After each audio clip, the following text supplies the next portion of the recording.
La joie au siège du PS. Avec 291 sièges, le Parti socialiste obtient la majorité absolue à l'Assemblée nationale, une première depuis 1981. Succès également pour les alliés du PS. Les Verts remportent une vingtaine de sièges et peuvent pour la première fois former un groupe parlementaire. Le Front de gauche, lui, obtient une dizaine de sièges. Les ministres du gouvernement Ayrault sont tous élus ou réélus. Le choc à gauche vient de La Rochelle. Ségolène Royal y est largement battue, à 37% contre 63% pour le dissident PS Olivier Falorni. La présidente de Poitou-Charentes, ex-candidate à la présidentielle de 2007, s'est exprimée avant même la publication des résultats officiels à 20 h, non sans amertume.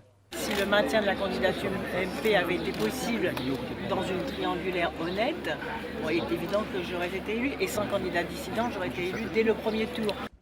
Autre défaite marquante de ces législatives, celle de François Bayrou, battu par la socialiste Nathalie Chaban à Pau. Le président du MoDem abandonne donc le siège qu'il occupait au Palais Bourbon depuis 26 ans et sa carrière politique est en suspens. Du côté de l'UMP, avec 218 députés, on limite la casse malgré la perte d'une centaine de sièges.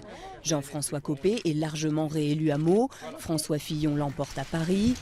Échec en revanche pour plusieurs des anciens ministres emblématiques de Nicolas Sarkozy, Claude Guéant, Michel Alliot-Marie ou Nadine Morano. Le secrétaire général de l'UMP reconnaît la victoire de la gauche et annonce un congrès en novembre pour désigner le nouveau président du parti. Dès ce soir, à la tête de l'UMP, je m'engage à ce que nous incarnions une opposition républicaine forte au service des Français. Une opposition responsable, mais vigilante et déterminée. Le Front National enfin retrouve le chemin du Palais Bourbon pour la première fois depuis 1998.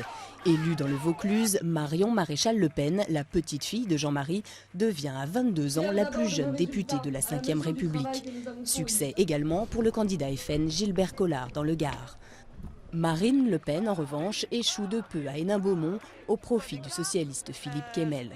Cette nouvelle majorité à l'Assemblée donne clairement au gouvernement les coups des franches pour mettre en œuvre son programme.